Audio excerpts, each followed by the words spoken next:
special guest. We now welcome on to the show Mike Wilson from Knoxville News. Mike, how's it going, man? Been a while. Yeah, it's been a minute for sure. Usually we're doing this during baseball season, I feel like, but basketball is pretty worth talking about. Right now. I thought I'd throw you for a loop and, throw you a little curveball in there and make you do basketball this time. Love it. And we got a baseball reference in about basketball too, so that's perfect. Yeah. So how is everything? Holidays treat you well? You gain any weight? Always. Yeah. I mean, working in sports media is a weight gaining activity in and of itself. So absolutely. I was going to ask you, at the basketball games and y'all kind of sit in that front row, how come Ryan Shumpert isn't invited to the adult table? That's a great question. I think you have to be able to grow facial hair to sit in the front row. Gotcha. That might be his drawback, but that is a good question. We've had like the same 6-person lineup there on the front for quite some time now. So I think it's just kind of been status quo for, this is my 7th basketball season. I think it's been about the same the whole time.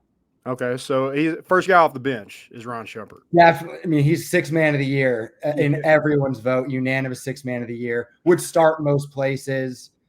Definitely. Just team guy. 100%. Mike, I do want to ask you. It's only basketball season now, which we got that long break that felt like months. I'm sure it was great for you. Yes. But the rest of us are like, are we even playing basketball anymore? Like, is it over? What have you seen so far from this basketball team that you like? I will say, I think that break was great for them. They had a couple rolled ankles, a couple injuries that certainly helped because you don't usually get that break. Rick Barnes has talked about it, 5 days being the longest one he can remember. That was their gap between kind of practices. Man, what I'm so impressed with this team is the defense really hasn't fallen off, but they're so much better as far as the analytics and metrics say offensively. I also think the list probably starts with Josiah Jordan-James for me. He's maybe outside of the last couple games been their most consistent player. It's been Zakai Ziegler lately, but I think just the way that Josiah Jordan-James has played has been really inspired. And I think that's changed a lot for this team, but it really comes down to the guard depth, the number of weapons they can throw at people, the development of Jonas Adu, and they've got a lot going for them right now. And that's obviously reflected in being the number 5 team in the country. Yeah, and I wanted to ask you about Jonas and Jemai. I mean, those guys have been a force and actually become weapons on this team, whereas like previous years, probably more of like a role player, but this time it's like people actually have to scout those guys. What have you seen from those two, and do you think it's just them just gaining confidence, or what do you think the reason for that is? I do think confidence is a huge part of it when it comes to Jonas. He has 3rd double-double of the year. Yesterday it was 24 and 10. He had that 29-point game earlier in the year. He's faced all the best bigs in the country and pretty much in a 3-game stretch too with Purdue, Kansas, and North Carolina back-to-back. And he held his own to an extent. He got his butt kicked a little bit by some of those guys, but he bounced right back and has proven himself to be a really reliable interior player. But yeah, Rick Barnes talked about it last night, and it's not the first time he's said it, where his job has kind of been instilling confidence, reminding Jonas, like, you can be an elite big man. Like, you can do what you're doing in these games all the time. And when he kind of decides to be that player, it's big because he was their only offensive threat for maybe the first 7 minutes last night. He and Tobey both were kind of carrying that. When you talk about Jemai, I thought his quote last night, it makes no sense in some ways, but it's perfect for Jemai Mashak. He said he's a star in his role. And usually you don't associate a star and a role as kind of the same things because role players aren't stars. But Mashak's basically said, I'm going to be a star as a role player. And he is that. I mean, he's a guy who changes games with defense, doesn't really need shots. He took a few yesterday and made a couple big 3-pointers, obviously, but gets most of his points hustling, offensive rebounds, good cuts. But he just does all the little things really well and plays the game so hard that it's hard not to see how he affects the team just by being on the court from an attitude and a competitiveness standpoint alone. Yeah, and is he becoming a shooter, like an actual shooting guard? Because, I mean, we talked about it the last 4 games. I think he's 6 for 9 from 3. It was funny. So Chris Beard, when he came to his post-game press conference last night, referenced, he goes, we left a 3-point shooter before half. And I was like, that is the first time someone has referred to Jemai Meshack as a three-point shooter. And I don't know if it was just a casual, the fact the guy was behind the three-point line, but I was like, that's interesting. That someone referred to Jemai Meshack in that capacity. That's such a popular kind of question for Jemai and Rick Barnes, has just been how much work has gone into that jump shot, and it's obviously improved. And Rick Barnes, some people joke about him being the shot doctor, and Jemai's put in a lot of work there, and that shows. Because I know when Tennessee recruited him, the general understanding was great kid, really good defensively, plays the game hard, plays the game the right way, got to develop a jump shot. But I think the vision, and this obviously isn't exactly what he's become, was might have a Jordan Bowden type profile. When you think of like a 6'5" guard, I think Jemai's probably more on the 6'4" side, but hit those mid-range jumpers, do a little bit like that. And you're starting to see him be a player that teams can't sag off, because that's what they did last year. They would leave him open from three and willingly let him shoot it, but you can't really do that as much anymore because he's making those shots. Yeah, and I think, as bad as it was to see Zakai go down with an injury, I mean, looking back on it, it had to be good for Jemai, for his development, to get that kind of playing time. I mean, they put him in a different role because he's not a point by nature, Sure. and he's not really on this team either. He's probably third or fourth when you really look at it. But the fact he can do that is a big deal. And he went end-to-end last night for one of his buckets. I think it was a floater kind of made there sometime in the second half. But, yeah, it's just his overall game, his confidence. You see it. And I think he's always been a confident kid, but you're really seeing it translate into play. Maybe not in the same level of a jump as you are with Jonas, but you are still seeing that affect Jemai as well. Yeah, and Dalton Connect, he just, he put up those 30-point games, and, everybody thought he was going to be probably the SEC Player of the Year, maybe looking at national awards, and he's kind of fallen off a little bit. I know he dealt with an injury in that North Carolina game. Is he still kind of dealing with that injury, or what's kind of going on with Dalton Connect? I mean, I think there probably still could be some effects of that. It looked pretty bad when it happened, obviously. Sure. But I think more so Tennessee's final two non-conference games with Tarleton State and Norfolk State, those were physical teams. I mean, Rick Barnes talked about it. Like, that's why they wanted to play those teams, because of their style of play and the way that they were going to guard Tennessee. I think Dalton Connect has learned the level he's at now, and the way that people are preparing and scouting for him. I mean, the SEC is going to be a beast for him to deal with. He got a taste of that, obviously, against Ole Miss. But teams are locking in on him. And I think Ole Miss tried to force him to go left. Because he gets to the top of that key, does that little dribble there. He likes to go right. And they turned him over a couple times on that. So I think it's more just he's facing a different level of defensive intensity and attention from better athletes than he's used to going against on a consistent basis. And, I mean, his offensive game translates. So it's a matter of time. But I think right now it's just a matter of adjusting to those things. Yeah. Mike, Lan and I were talking earlier. I know it's way too early to be talking postseason and stuff in March, but you can't help but get a little bit excited. But a couple coaches and media members have, stated Tennessee to be a Final Four caliber team. Mm-hmm. What do you think makes this team a little bit different or special than teams we've had in years past that clearly just couldn't get it done when it comes to March? I think it's the balance and the depth. I mean, in Ken Palm right now, as of last night anyway, I think Tennessee was up to number 4, number 25 in offensive efficiency, and number 2 in defensive efficiency. Last year, they were 1 in defense, perhaps at the end of the year. I don't recall for certain. They were like 65th offensively.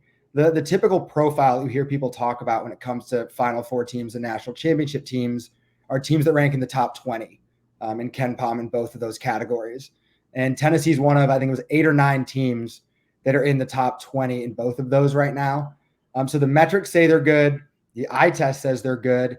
But I think in terms of personnel and what they're doing, Zakai Ziegler, the way he's played the last 8 games, is a big reason why you've got to feel good about Tennessee in the postseason, because elite point guard play matters. I mean, that Tennessee with Zakai Ziegler last year is probably in the Final Four with the way that bracket fell. I mean, that Kansas State might have been the problematic matchup there with the way it went. I think Tennessee probably beats Florida Atlantic with Zakai just because that was the matchup that was tough there. It was the speed at guard. That makes you an immediate threat. We talk about Jonas and his confidence. I thought the biggest question mark going into this year was what is Tennessee going to get in the paint? Because all they really have truly is Jonas Adu and Tobe Awaka, both of whom have shown to be foul prone in their careers, have done much better managing that. But I wondered if Tennessee was too thin there. Tobe is playing at a huge level right now too, so they're getting production there. I think you go back to Josiah. I think you talk about Santiago Vescovi and just he's the glue and kind of the little guy that makes everything run together in all the little things he does on the court on both ends. So there's so much experience, so much talent. You kind of got to like what Tennessee's got. And I think anytime you're in the top 5 in early January, you obviously have to be talked about as a Final Four team as well. Yeah, I want to go to the post players a little bit. I mean, we've seen obviously Jonas Adu can have 10 rebounds in a game. We saw that. Tobe Awaka can get a double-double pretty much not in and not out if he's playing that kind of minutes. But we've also seen, Zakai had 5 rebounds last night. Vescovi had 4. Josiah had 8. Has that been a point of emphasis with this team probably since the beginning of the year where we don't have as much depth in the paint? So everybody needs to attack the glass, or is that just Rick Barnes in general? I think that's just a culture and identity thing. Santi, to be fair, has been a good rebounding guard for a while. It feels like he gets knocked to the ground going for a rebound at least a couple times a game. Josiah rebounds well, obviously, from the 3-4 spot. Dalton's not a bad rebounder, and I think he's done some more of that. I mean, yeah, what Tennessee did yesterday on the glass was a lot of words I can't really say on a media setting. They rebounded half their misses. They had 19 offensive rebounds and 38 missed shots. It was absurd. But they are a good rebounding team, but that very much is a culture thing, I think. But it does matter what you're saying. Tennessee's a little thin inside, so having good rebounding guards helps that a lot. Sure. They went up against 2 7-foot guys yesterday. One of them 7'5" and handled business. So it's always a team effort with the way they do that. Do you see any signs in Thompson Bowling Arena, Food City Center, whatever you want to call it, about Chris Beard? Do you see any that kind of stuck out to you, or any signs in general, I guess? I didn't see any. Okay. I also usually not really looking around at that stuff during the game. So, I mean, I wouldn't be shocked if someone got creative with something. But I didn't see anything personally myself. You didn't create a sign yourself? No, I mean, my forehead, since my hair kind of went away, my forehead's kind of a sign in and of itself. So if I wanted something, I could put it there, but I did not see anything, no. Other than like having to face a 7'5" big man and having a team, not miss a shot in like a whole half like they did against North Carolina, what is something that Tennessee could see that could give them fits, in March or in, deep in SEC play? I do think there's a slight susceptibility there to an elite big man. And again, I mean, when Tennessee lost 3 straight games, each one of those teams had probably one of the 3 best big men in the country in Purdue's Zach Edey, Kansas's Hunter Dickinson, and North Carolina's Armando Bacot. So that seems like something that might be a problem just based on those results alone. But I think you talk about Tennessee's offense, though, in terms of what's cool about Tennessee's team is any one of those guys can beat a team on any given night. But you still have that worry of, well, what if the wrong people don't do it on the right night? And I think that's been probably a consistent theme for the past couple seasons as well, where you wonder if someone goes cold. Like if Santiago Vescovi went cold in March last year, Tennessee was toast. Because they just didn't have, other than a God game from Olivier Kamwa, obviously, against Duke, they just didn't have the same level of weapons. I think they need to stay healthy. An injury in the post would be very problematic. If Jonas Adu or Tobe Awaka got hurt. I mean, last year, Zakai was probably the player that Tennessee could not lose because they just didn't have another guy at that position that could really, truly do it. I think you talk about Tennessee's post the same way. So that's obviously not a matchup thing or a team that could give someone a problem, but you got to stay healthy. I mean, that's a key part of all of this too, if you want to make a run like that. Sure. Looking at SEC play, obviously Kentucky's probably the main problem we face in the SEC. Given what you've seen of Kentucky so far, obviously that early loss to was at UNC Wilmington or something like that. What's your rundown on Kentucky and what kind of threat that poses for Tennessee in conference play? They have a flame-throwing offense, is what Kentucky is right now.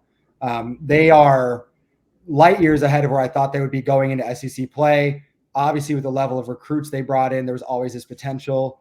Antonio Reeves playing the way he's playing is really elevating things. I think he's at 18-ish a game right now. So him coming back changed everything for Cal and that roster.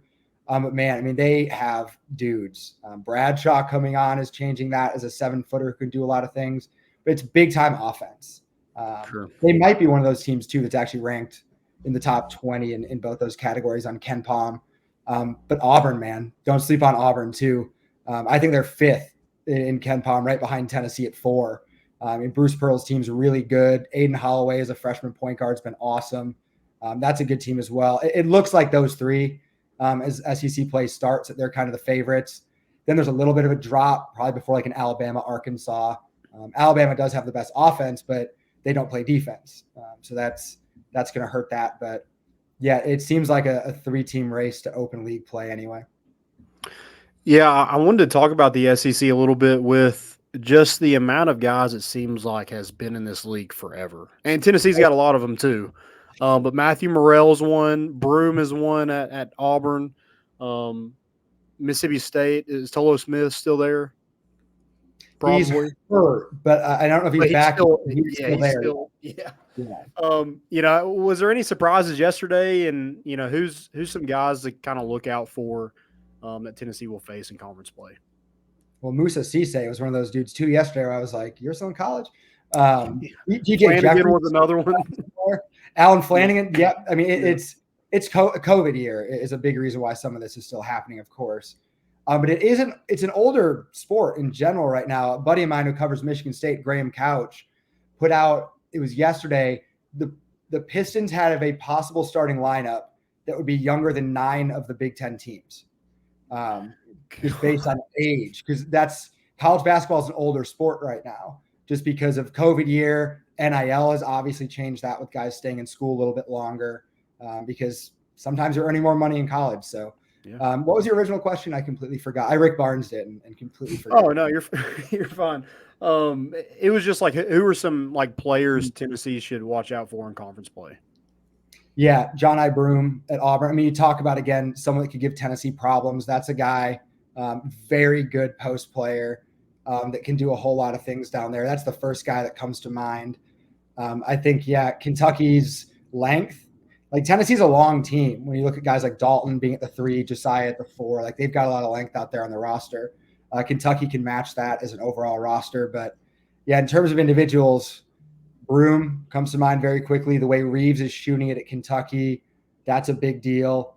Reed Shepherd at Kentucky is giving everyone problems. It seems like, at least when I've seen him, he's giving everyone problems. So there's definitely some dudes out there. Alabama's roster as a whole, Estrada was the last player I saw that was playing awesome for Alabama. Mark Sears has been scoring a ton. So there's dudes. I mean, this league is really good in terms of NCAA bids, individual players. There's a lot going for it right now. Yeah, how furious was Gus after that game yesterday? I mean, he's just always on the court yelling at somebody. So I figured there's a video somewhere of him probably on the court yesterday after that loss to Auburn, like they did. Yeah, that doesn't sound right. And what Auburn did yesterday was just extremely impressive. That's probably a big part of that. I was at the gym before going to the game yesterday. Humble brag, of course. You got to get that weight off. Yeah, obviously. The Christmas weight is here. I had to be on the treadmill. New Year's resolution. One of the teams had Kentucky, Florida, which that game kept me on the treadmill longer because it was so good for so long. Mm-hmm. And then Arkansas, Auburn came on, and I'm like, man, close game. I came home, cleaned up, went to Tennessee's game, checked the final score, and I was like, excuse me? What happened here? 30-ish almost. Yeah, I would be on the court a little upset too if that happened to me. Exactly. Yeah, that was kind of the one surprise I had from yesterday. Other than I thought Mississippi State would probably take care of South Carolina. Maybe South Carolina is a little better than what I thought they would be. But also, if Tolu Smith is hurt, that probably makes sense a little bit. Yeah, Michi Johnson at South Carolina probably fits in that conversation of players right now too. Because Lamont, I picked South Carolina last in the league going into the year, and they're 13-2, 12-2, something in that general range. I mean, they're way ahead of I think what anyone expected they would be this season. So that was a shocking result to me as well, because I do think Mississippi State's pretty good. Where did you pick Ole Miss at, if you don't mind me asking? I think like 11th, 10th or 11th. And I think they're going to come back to earth. Yeah, a little bit of fool's gold in that record. Yeah, that non-conference schedule was sorry. Yeah. I mean, obviously beat Memphis, and I do think Memphis is good. That game was at Ole Miss. They beat NC State maybe by 20, so much more convincing than Tennessee did. That game was also in Oxford, though. Then they beat Cal in San Antonio the same day Tennessee played NC State. Those are UCF they played. So I know Chris Beard kind of touted they played a team in the Big 12. It's like you played UCF. It's in the Big 12. That is factually correct. Yeah. Yeah, that 13-0 record was very much fool's gold, I think. And going back to Ken Palm again, he had Ole Miss ranked number 1 in the country in luck going into yesterday. So that kind of says a little something too, I think. Gotcha. Okay. I love that you didn't mention anybody from Vanderbilt. That kind of makes me happy. Vanderbilt, I did not pick last, but I probably should have. It's really a safe bet. Yeah, and Rick, I'll parrot Rick Barnes here a little bit. Jerry Stackhouse is a good basketball coach. I mean, the stuff he does is good, but just something's missing in that puzzle there. Whether it's development, recruiting, I don't know what it is, but something's off. And the way they lose some non-conference games is puzzling. I mean, they annually take the worst loss in the SEC to some team that's like 330th in the country. Yeah, I mean, it defies logic. Some of the games that Vanderbilt loses. And then Tennessee lost to them last year on a buzzer beater. So these things happen. Yeah. I got one more question. I want to move on a little bit from thinking about that buzzer beater. That could ruin somebody's year for sure, losing to Vanderbilt like that.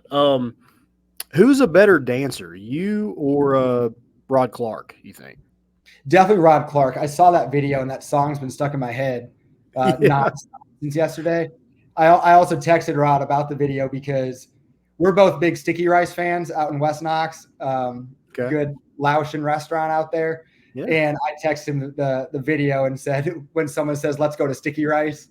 But yeah, that dance was funny. I love that he did a little jiggle to it, and then he eventually turned it into the electric slide. Big old electric slide hop. Yeah. Big old electric slide hop. So yeah, I think you had to be careful. I think he stopped it a little bit before, it got too wild in there. You don't want to ruin anybody's chances of getting hurt or stuff like that. You don't hurt yourself either. Exactly. Once you get to the 30s and near 30, it's a gamble. He already had to sit out some games. He can't sit out anymore. You can't sit out hurt as a coach. That's just not it. All right, Mike. Well, we do appreciate you coming on the show. Been a while. Let's do this. Let's not wait for what's it been, like a couple years? Has it been? Might be. Yeah, it's been a minute for sure. Yeah, we'll have to make this a more regular thing for sure. Absolutely. Yeah. One baseball question, because it wouldn't be right if we had you on and didn't ask at least one baseball question. What do you think about the new stadium? Awesome. I saw one of the staff members the other day, and he showed me a video of some of that stuff going in, and seeing that ballpark enclosed all the way around is really cool. Okay. Was it Chad Zerker by chance? It was Chad Zerker. My man. Yeah, and seeing that left field line, which, I've been here since fall 2017, and at that point even until a couple years ago, that left field line still had those picnic tables on AstroTurf, weird situation down there. Seeing it go from that to the temporary bleachers to being enclosed is really special. And it's obviously a testament to what Tony Vitello's done, what so many of these players that have come through here have worked to do. Because obviously everyone bought in on a vision on the field, and what they've done on the field has helped build a program around it. And now it's showing a stadium. So that ballpark looks really cool, man. And obviously the years to come, they'll keep building it up. Into the new press box, which I'm really excited for, because the Lindsey Nelson Stadium press box is a unique place. Exactly.